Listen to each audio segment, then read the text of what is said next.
Hey there, it's Joshua Laptu with Coldwell Banker Realty, and I want to talk to you a little about homeownership.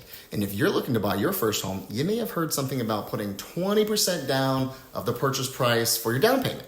Well, guess what? Depending on what loan you qualify for, you don't always need to save up that much. Let me break it down for you here. So in this graph, it shows you the median down payment for all home buyers and first-time home buyers. And as you can see, most people did not put down 20%. In fact, the average is about 15% and only about 8% for first-time home buyers, with the options to go even lower to 3% depending on the loan. So what's the takeaway here?